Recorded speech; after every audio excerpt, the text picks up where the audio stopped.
Bunny Tears. What's crackin', Money Boilers? My name is Bunny Tears. Welcome to yet another Call of Duty Ghost commentary, this time entitled Life Advice Episode 1, Fake It Until You Make It. Now, there is a reason why I wanted to bring out this series. However, as always, first thing is first. This is a Blitz on Strike Zone. Now, I seem to be playing Strike Zone a lot recently. This map comes up all the time. However, I do like it quite a bit, so it's not that much of a problem. And the reason why I chose this specific game is because it is by far the hardest game I've played so far in Call of Duty Ghosts. This was a very, very difficult game. I think the reason behind that was it was one of the only games I've played where I had no one I knew on my team. It was just randoms. And I want you to pay attention to one thing. In Blitz, the score limit is 16, okay? So the first team to score 16 points wins the game. So keep your eyes on the actual scores that the teams have, and you'll see exactly how close it was. I'm not going to spoil whether or not I won or lost, but I did shit KD-wise, but luckily, I don't care about KD. I did okay objective-wise, and it was a very tough game, so that is what you're watching. But before we move on to the actual subject of this video, I wanted to give you guys a little bit of a Call of Duty Ghosts tip that I found very useful, and I just found out about today. As I was editing this video together and clipping it and getting ready to do the commentary over the top, I noticed that on the loading screen, this message was displayed. One SATCOM activates eyes on, marking enemies you see to the minimap. Place more SATCOMs to get a full radar sweep. Now, this explained a lot to me, because when I previously used the SATCOMs, I just thought they were broken. I would put a SATCOM down, and then nothing would happen. Nothing. No one would come up on radar. I'd be standing there looking at my SATCOM like, how do I turn you on? I don't understand. And nothing would happen. And it's because of this. It ends up that, you know, if you put one SATCOM down and you see an enemy, then that's when they will appear on the minimap. And I think also if you put a SATCOM down and your teammate sees an enemy, they will also come up on the minimap. I'm pretty sure that's how it works. And then if you put down 3 SATCOMs, I think that's when you get the old-style UAV that actually just pulses and shows everyone on the map. Now, luckily, because these SATCOMs you place down don't actually expire, it's pretty easy to put down 3 SATCOMs. All you need to do is earn 3 SATCOMs, and there you go, you've got a pulse radar until someone actually destroys one of those SATCOMs. So it's pretty useful. I found it very useful to me, at least, because I didn't know that before. You guys probably did, because I'm kind of slow and stupid. But if you didn't, then you're welcome, I guess. You're welcome. The SATCOMs aren't broken. You can actually use them, so enjoy. But let's move on to the subject of this video.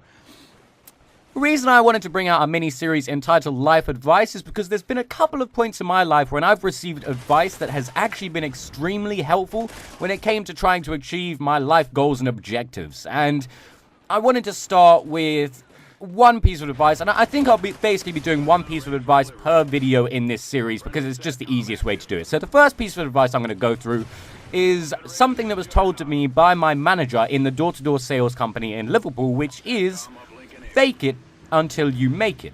Now, I didn't really understand what this meant at the time, and once I reached the first management position within the company, I asked him, what the hell does that even mean? And he said, I'll put it to you this way, okay?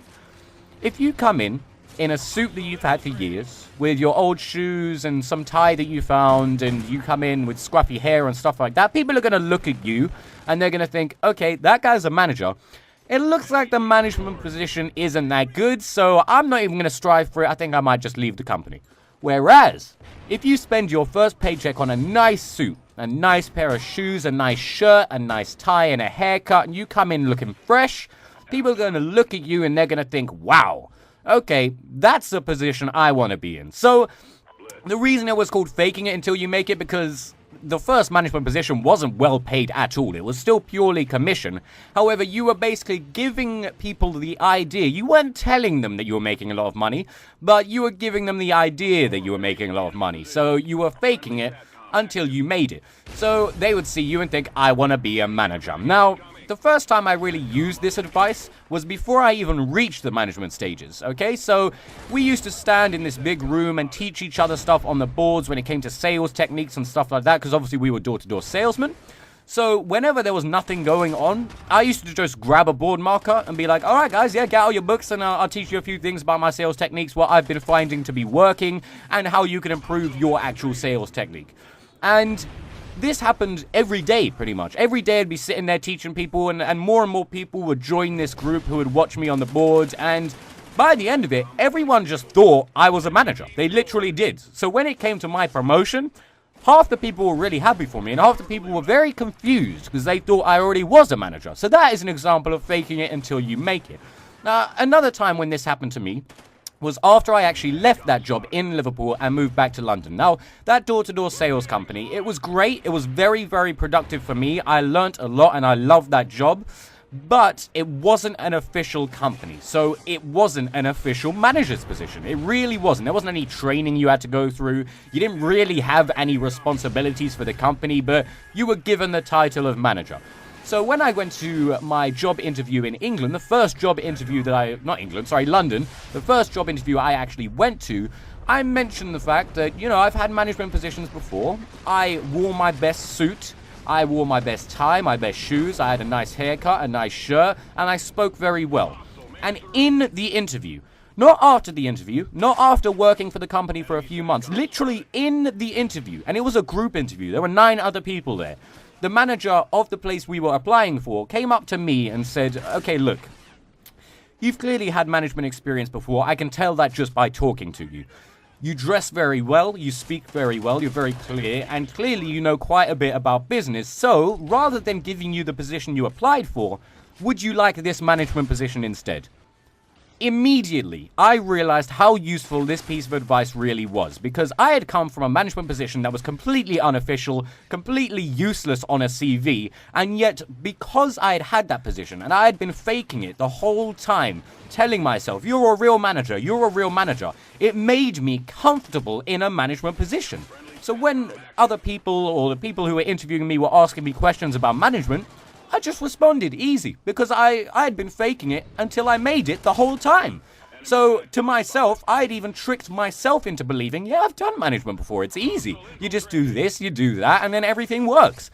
And if you believe it, trust me, everyone else is going to believe it as well. So, I got offered a management position when I didn't even apply for a management position. So that's the first time it worked. The more recent time when it worked was in my current job, the one I have now. Now, I don't want to tell you guys where I work quite yet. I will at some point, but not at this point in time. It's not quite time yet. But in this job, we just got a new manager in the place where we work. And the first thing I said to him was, hi, yeah, my name's Stefan. It's a pleasure to meet you. Welcome here, or, welcome to us. This is where we work. It's going to be great working underneath you. Do you mind if I sit down with you at some point? And immediately he was happy. He was like, oh, yeah, of course. No problem. Yeah, I'll give you a shout in about an hour. We'll sit down and talk. And I was like, perfect. All right, I'll see you in about an hour. About an hour later, he calls me into his office. He says, yeah, take a seat. And what did you want to talk about? So I say to him, well, I wanted to essentially give you a background of me, where I've come from, what I've learnt, and then also what I want to achieve within this company. Immediately, he was impressed. He said to me, oh, wow, okay, yeah, go ahead. So I gave him a history of where I'd come from. I said, well, I made it to the management positions in one of the toughest industries in the world and maintained that position for about 6 months. Then I moved back to London and I applied for just a standard position within a company, but was actually offered a management position after they spoke to me in the interview. And this company is by far the best company I've ever worked for. The company I'm in now. This company that me and you are in. Because even though I'm not in a management position now, this is the best I've ever been treated by any company. And to be honest, the company I work for now is a global company. It's very, very official, especially compared to my last 2 jobs. So I said to him, I want to get to management. That's where I'm comfortable. Can you help me? He turned around and he said, you know what? You dress very well. You speak very well. Is this starting to sound familiar? And I can tell you've had management experience just by how confident you are when you talk about it. So, I believe we can get you there in 4 months. Now, I had previously been told it takes 2 years to get to a management position, so yet again, I used the advice of fake it until you make it, and it gave me confidence, because I know I've been in 2 previous management positions. Yeah, they were both shit. No one else knows that. I mean, hell, even I don't know that. It's still given me the confidence, even though they were shit management positions. So I honestly believe I have become a good manager purely because I was pretending I was a good manager. So guys, I hope that was helpful. I'm sure it was. Use this advice, but don't lie. Just fake it until you make it. Don't lie. Just give yourself that confidence. I hope this helped you guys out. Make sure you keep your eyes open for the next episode, and bunny out, bitches! What's cracking, Bunny Boilers? My name is Bunny Tears.